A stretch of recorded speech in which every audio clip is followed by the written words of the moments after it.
Hi, everybody. Welcome back to English 229. This is for our class for Wednesday, the 5th of November, where we are talking about Dracula. First, I hope you had a good Halloween, and it seems to make sense that Dracula would fall right in the Halloween season. And I had you watch the very iconic 1930 film with Bela Lugosi that I wanted to briefly talk about. And also in that class, I had given you a little bit of a bonus Halloween video. As you know, for our Halloween class, I always try to do something a little bit different. So that's what I would have done for our Halloween class or the class right before Halloween. And if you are interested in poetry reading, you might want to watch, if you haven't already, the Halloween bonus that I had posted last class of The Craven by Edgar Allan Poe, which might remind you of The Raven by Edgar Allan Poe. So, in terms of Dracula, before I get into the actual text itself, I just wanted to remind you that we are in the registration season. So you are now able to register for classes. I know that you can either self register if you have your PIN, and that's something you can ask your advisor for. I just happen to release all of the PINs for all of my advisees. Or you can register through your advisor or through the advising center as well. And I know that for most of you, this class, Gothic literature, would satisfy your 200 level literature requirement, which means that it's a literature class that's coded with a number 2 at the front, meaning it's more advanced and that it focuses on a particular time period or genre or author as compared to the class beneath it, which is an introductory literature class. That's not to preclude you from taking other 200 level English classes. You could use them as electives in a liberal arts degree. And we also have something called a liberal arts English concentration, where if you were to devote 6 of your electives to 200 level English classes, you can graduate with a concentration in English, which is very nice if you're thinking about becoming an English major or you just want to show that you have a facility with language. And I'm the advisor for that program, but you could talk to anybody in the English department. There are approximately 25 students actually who have declared themselves liberal arts English concentration students. And it's very easy to move in and out of that to the liberal arts general because it's just a question of general electives. So, and that was done purposefully. And you can access the schedule by going on the homepage of the GCC website, or you can see also in our notes below under 1, I've got the link that'll take you directly there. You can do all kinds of search parameters based on time and teacher, modality, so forth and so on. And we offer perhaps 6 200 level English classes, a handful of them with different teachers, different times, and different modalities. And if you are curious, next semester I am teaching Shakespeare online, which would be very similar in construction to the way that this class is being taught. During the intersession, that very condensed period between the fall and the spring semesters, in approximately 3.5 weeks, we condense 16 weeks worth of work. So it is highly condensed, but very useful if you are thinking about your degree requirements and satisfying them sooner rather than later. So we offer much fewer classes, obviously, in the intersession than would during the spring or the fall semester. There's less demand. But the class that I'm teaching in the intersession is public speaking in an online format, which is kind of an interesting twist. But considering the fact that I'm communicating with you right now in an online format, perhaps it's not that unusual, especially after COVID. So, if you are interested in learning more about my public speaking class, I'm also teaching a version of it face to face in the spring semester. Or if you are interested in my Shakespeare class. And lastly, for all you horror fans out there, I am teaching a class in horror film. And obviously, there will be some overlap with what we've done in the class, but the focus is obviously on film, not on text, and that is also an online class. It's not an English class, it's a CMN class, a communications class. So, and for public speaking, it's a PCS, personal communication skills. So, going to Dracula, as you know, the 1930s film is considered to be not only iconic, but the first American horror film. The distinction of the first horror film being The Cabinet of Dr. Caligari, a German expressionistic film from the 1920s, which I begin my horror film class with. And basically, it was also a Broadway stage play, and many of the conventions from the stage play were ultimately utilized in the film. And the film does collapse text and plot and characters, and we're not too surprised by that because that oftentimes happens with film. By the way, the Library of Congress U.S. National Film Registry has identified Dracula as one of the films that is culturally, historically, and aesthetically significant. So it's not easy to get on that AFI list. So this indicates perhaps the kind of way that Dracula has captured imaginations, starting with the 1920s when a bootleg version of the novel was done, Nosferatu, which is a wonderful example of German expressionism. But usually when we talk about film versions of Dracula, we're talking about the 1930s film, which originally had no soundtrack, so you may or may not have been watching a version without a soundtrack. What they would oftentimes do is have live orchestras in the audience or in the theater so the audience could listen to sound. But I think there's something that's quite eerie about not having a soundtrack at all. Lots of Christian imagery, and one of the things about the Gothic is that it usually presents Christianity as savior. And because of film codes, the monster has to be destroyed at the end, which is what we see with Dracula. And Bela Lugosi, who forever made that role his, learned that role phonetically. So that's one of the reasons why we have that kind of stilted language, so to speak. And in terms of themes, and this is probably why Dracula is so iconic and vampires are so iconic in general, I suspect if you went to a Halloween party, you probably found a vampire or perhaps Dracula himself lurking in a corner. You could think of the vampire as a blood sucking capitalist. In other words, and again, thinking about the time that the film came out in the 1930s, we're talking about the Great Depression. So this would be something that would very much resonate with audiences. The aristocrat who basically is trying to gain new territory, if you will, and using the life force of others, laborers, perhaps, if you want to view it symbolically, or certainly those of lesser status. The other way that you can view Dracula, which goes to some of the xenophobia that was also occurring at the time, is that Dracula is the evil foreigner, a kind of reverse imperialism, who is invading London. And again, London being the place of reason, rationality, Christianity, as opposed to something like Transylvania. Definitely, Dracula is a very sexual text. The idea of the bite as penetration, and also the idea of stake, and that's the way that you kill vampire through penetration. And some versions of Dracula have been more sexual than others, but certainly when we talk about Bram Stoker's text, we'll talk about some passages that seem to be quite deliberately erotic. The corruption of the female, which was always a concern of conservative forces, especially the idea of female being corrupted by outside evil foreigner or by non-Christian entity, and or even just the capitalist who's sucking the life force from her. Notice how many, just about all, of Dracula's victims are female. Certainly, questions of life and death and what is life and what is death, the philosophical as well as the spiritual, are embedded within the text. We see how the past invades the present, Dracula representing the past, going into contemporary London for the time period when Bram Stoker would have written the book. And that is also a theme that we've seen in the Gothic and will continue to see about the past invading the present.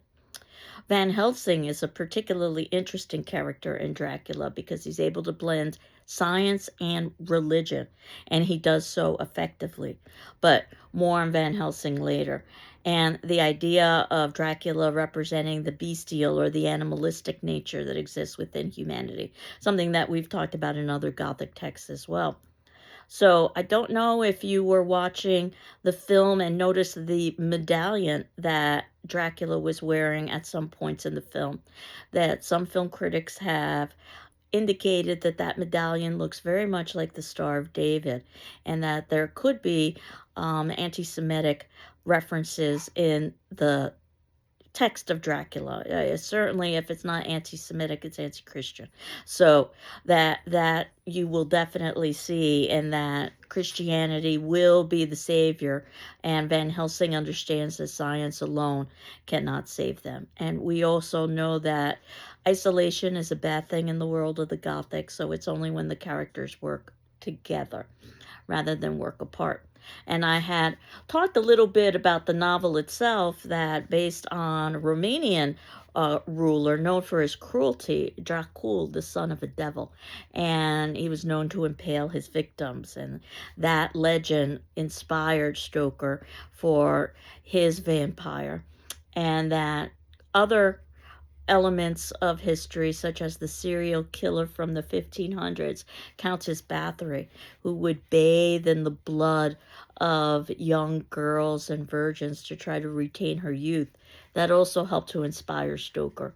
And probably that fateful evening with Mary Shelley and her friends that led to not only the creation of Frankenstein, but that ghost story competition led to the creation of a short story called The Vampire, which also probably inspired Stoker. That and some of the cases that were going on in New England, for instance, 1793 Vermont, one of the first instances recorded of vampirism. And since many of the symptoms of vampirism could be associated with consumption or tuberculosis, the idea being very pale, very weak, and again, if somebody were prematurely buried, something that Poe had a legitimate fear of, then if that person was seen trying to escape the grave, so to speak, you could see how folklore would fit with some of the actual medical instances that were occurring during the time period. We've got an epistolary novel, and we're used to this technique because we've seen this in other Gothic texts.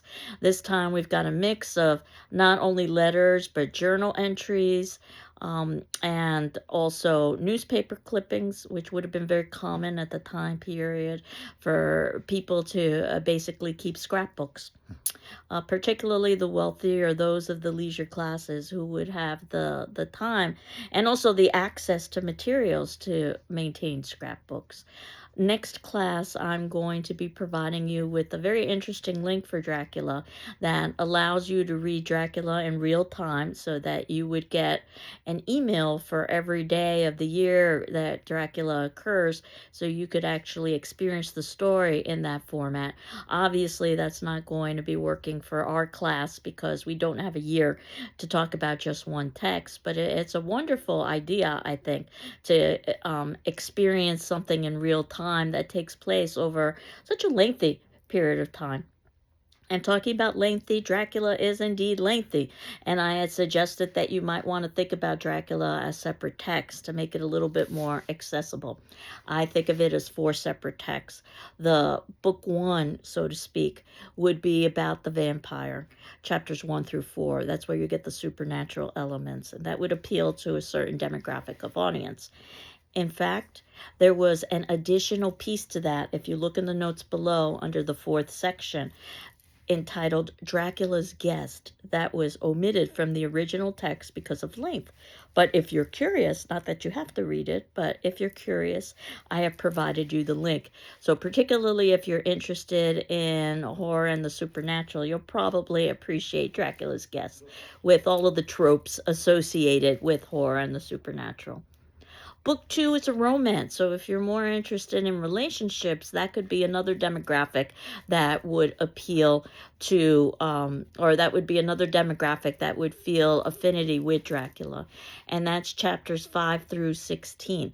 It's quite telling in terms of the importance of relationship during this time period and the view of women during this time period. There's some rather progressive statements in this piece that I'll talk about later. Book 3, if you like mysteries, and of course Edgar Allan Poe is credited with creating the first modern mystery story in the way we think of it. That would be Mina's Mystery, of what exactly is happening to Mina, chapters 17 through 23. Almost reads like a detective novel as they are putting together all the clues.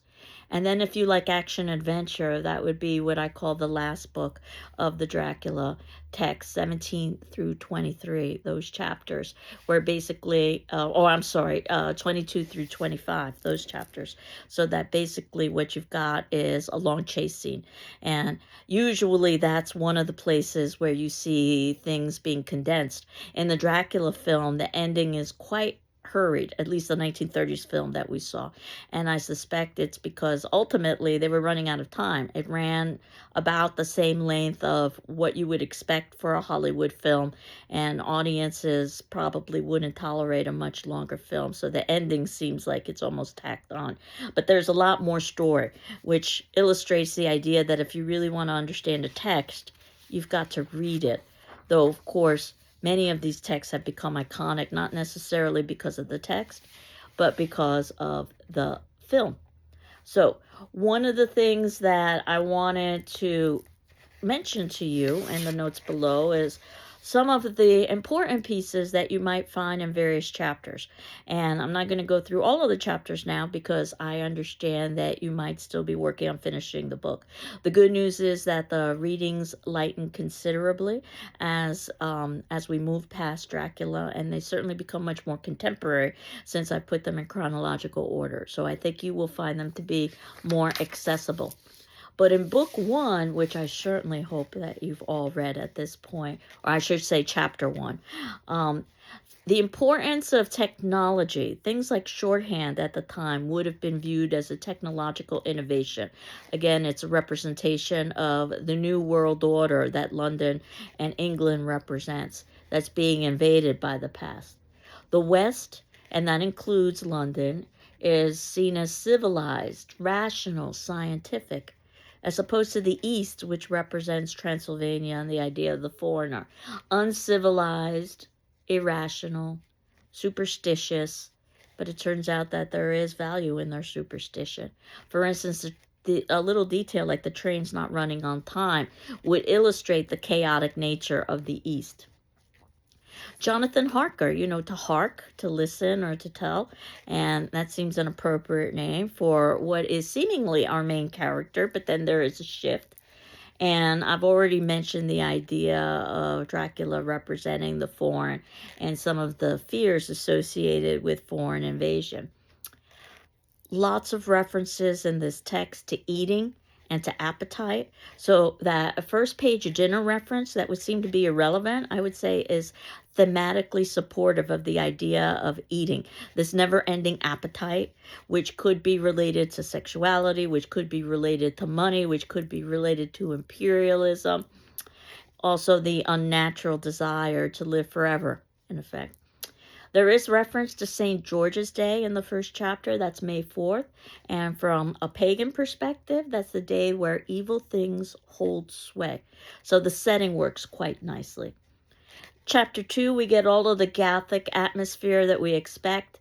We have a castle that looks very Gothic. You know that the Gothic tradition is based in part on Gothic architecture. Note that the castle has no bell and has no knocker, and of course the idea of isolation, and that the castle is on the edge of a precipice, which is literal as well as figurative for Jonathan.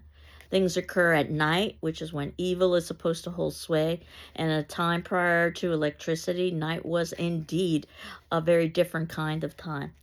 And the idea that Dracula is looking at the library of English books, I guess that would be comparable to searching the web in today's date and time.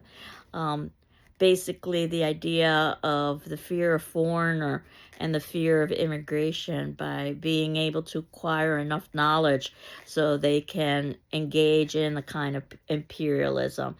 This Dracula is buying British real estate. And in chapter 3 is when we get Harker's imprisonment and lots of sexual dialogue. Page 46, if you're using one of the, if you're using the edition that I had suggested for class, you will see where Jonathan Harker is attacked by 3 female vampires, 3 being a very significant number in Christianity, 3 being representative of Trinity, but in this instance it's an unholy Trinity. And notice that the passage is somewhat reminiscent of oral sex. And the idea that Jonathan is helpless, that this isn't his fault, so he can't be blamed for this. Think about how incredibly repressed the Victorian period was. We talked about this with Jekyll and Hyde. So what a thrill it might be for some audiences to be able to read something like this, and again to do so, quote, innocently, unquote, because they aren't reading something that is sexual, they're reading something that is supernatural. But of course there's a thin line between the two. Chapter 4, when Count Dracula dresses in Jonathan's clothes to begin to interact with the outside world. The idea is that Count Dracula is trying to take over Jonathan's identity. And then we end with the cliffhanger, which is literal and figurative. Very smart of Bram Stoker, because we want to know what's going to happen to Jonathan. So now we switch the story. And then we shift from journals to letters. And the shift is from Jonathan to Mina and Lucy. So now we've got some central female characters, which in and of itself is kind of unusual. Mina represents very much the modern woman. She does stenography, shorthand, uses a typewriter.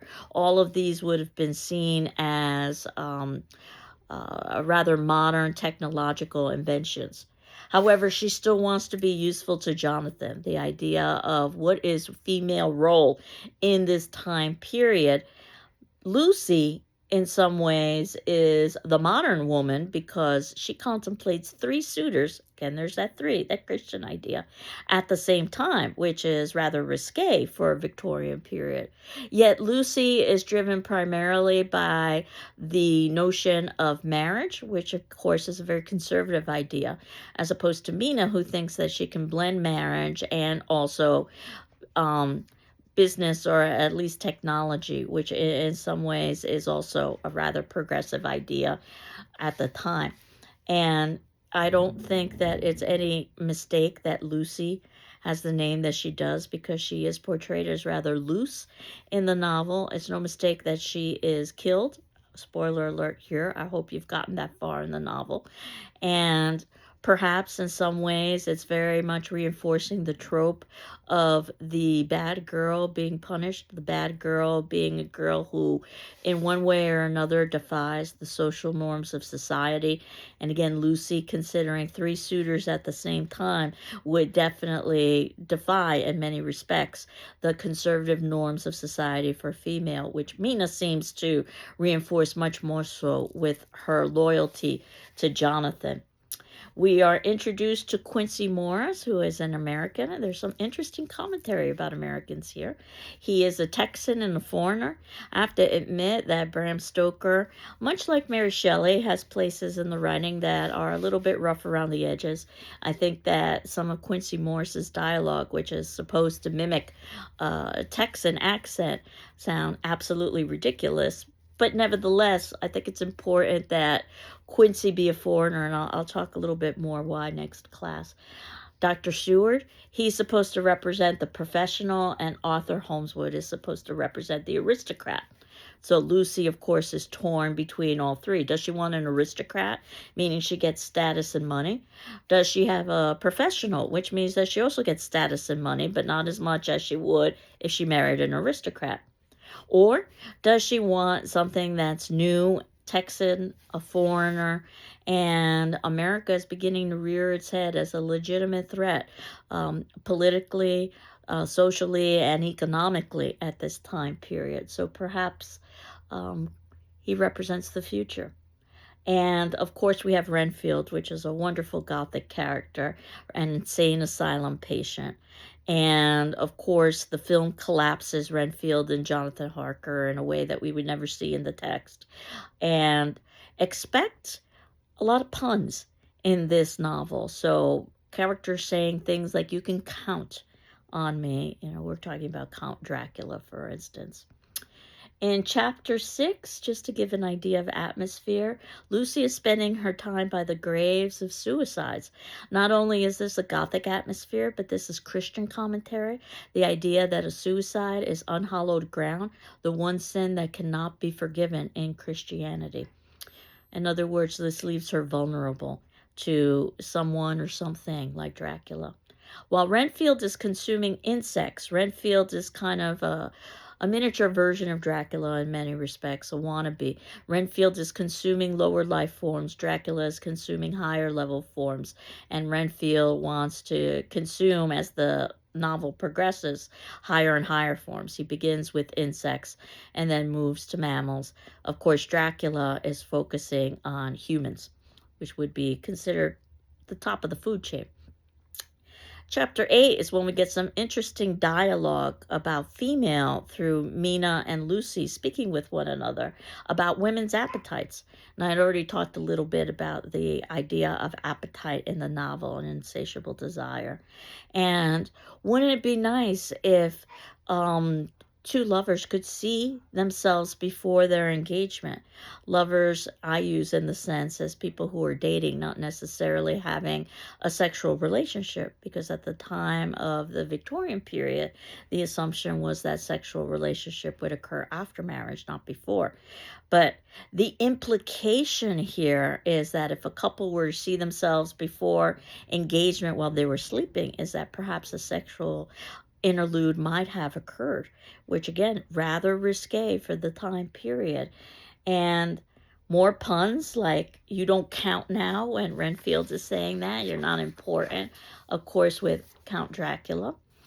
And when we get to chapter 9, we have some interesting conversations from Van Helsing when he's talking about the importance of merging both science and religion. And we get this long, complicated backstory as to how it is that Van Helsing and Dr. Seward met, where supposedly in the past they had been friends, and Van Helsing had suffered a wound, and Seward had to suck the poison from the wound. He was bitten by a poisonous creature. This idea of sucking, of course, is supposed to be reminiscent of what the vampire does. Chapter 10 through 12 might be frustrating for those of you who know your science, because Lucy is in need of blood transfusions. At this point, Lucy is the main target of the vampire, and our major male characters all contribute to her blood transfusions, and none of them are tested to see if their blood types will match. Again, some suspension of disbelief here. And the idea that they're sharing bodily fluids with Lucy could be seen as a symbol of sexuality, that in some way she has admitted all three men into her, and there will be consequences for that. And the fact that she's the one who is one of the first to be killed, I think, is one of those consequences. In chapter 12, Quincy talks a little bit about how once in his past he shot a vampire bat. And of course, the vampire in part is based on vampire bats. And there also is some foreshadowing about shooting. Again, I don't want to give away too much depending on where you are in the novel. My hope is that you've at least gotten to chapter 15, which is what I'm talking about for this particular class. This is where we get Lucy's, quote, death, unquote, but it isn't a legitimate death in the sense that she's been turned into a vampire. To give you an idea of just how repressive this society was, just a simple statement in chapter 13, where Mina is reunited with Jonathan and says that it's improper for a husband to hold his wife's arm in public, but they're doing it anyway. So the idea of any kind of physical contact or any kind of affection would be seen as risque during this time period. So you can only imagine how some of the passages in this novel would read. Seward, at one point says, I think this is very telling, if America keeps breeding men like Quincy, it will become a world power. And I would argue that Quincy, our Texan, is symbolic, again, of the fears of what America could be. And chapter 14, Van Helsing talks about how his previous life had been filled with loneliness, but now, even though they're under great danger, at least they have a sense of community with one another. This is something that oftentimes is reinforced in Gothic texts, the importance of the community. And I'll end with chapter 15 and 16 here. This is where the men kill Lucy, where the episode seems almost orgasmic. In fact, Stephen King makes reference to this in Danse Macabre. So these are just some of the things to look forward to, or these are just some of the things to think about with Dracula as we look forward to the other upcoming chapters. And at this point, because you may or may not have finished the novel, our attendance question, which will be due on Friday the 7th, and certainly if you need additional time, ask me for an extension. And you aren't required to respond to your peers, but you are required to read your peer responses and my responses in turn. That'll give you an idea of the kind of class discussion we would have had. That thus far in your reading, depending on how far you've gotten, do you like or dislike the novel Dracula, and why? And obviously we'll talk more about some of the major themes in Dracula as well. I am working my way through the papers that you have submitted. As I indicate to all my students, you're in the queue, and unfortunately I am recovering from a episode of Vertigo, believe it or not. So I'm a little bit more behind than I had anticipated I would be, but I am getting to those papers and will be returning them to you with commentary. And you all have the opportunity for revision, whether you decide to take that or not. The revision is a possibility. What I do ask is that you all read my comments very carefully, whether you revise or not, because you can utilize that information with your second paper, which is very similar to the first paper. It's just dealing with one of the later texts in the semester. And my suspicion is that the first later text in the semester that you would consider for a paper would be Dracula, because we're in the midst of this. Though I had indicated that you might want to talk about Dracula for paper number 1, but obviously you're at a disadvantage if you submit it in a paper on Dracula and we haven't had an opportunity to finish our discussions about it. And then what you will see is that I've given the same prompt about One Need Not Be a Chamber to Be Haunted by Emily Dickinson. I'm quite fond of that quote. But you can also create your own essay topic. Just make sure that you get the essay topic approved by me. And it's based on one of the texts that we are reading this semester. That would be due by the ending of the semester, which would give lots of time for me to return paper number 1 and for you to review paper number 1 and make a decision as to whether or not you rewrite it. If you do a revision, I ask that you submit in the original with my commentary on it, along with your revised copy, and you would get the higher of the 2 grades. And you have up until the ending of the semester to do that.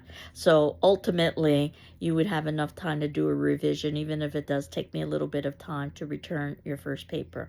If you would like to do a revision, again, you're not necessarily required to. So at this point, your attendance question is about your responses to Dracula. Some of you might have finished reading the text. That would be wonderful. If you haven't finished, I hope you finish soon. Thus far, based on your reading, do you like or dislike Dracula? And we will continue on next class talking about Dracula. I hope you're doing well, and I'm doing well, and take care. Bye-bye.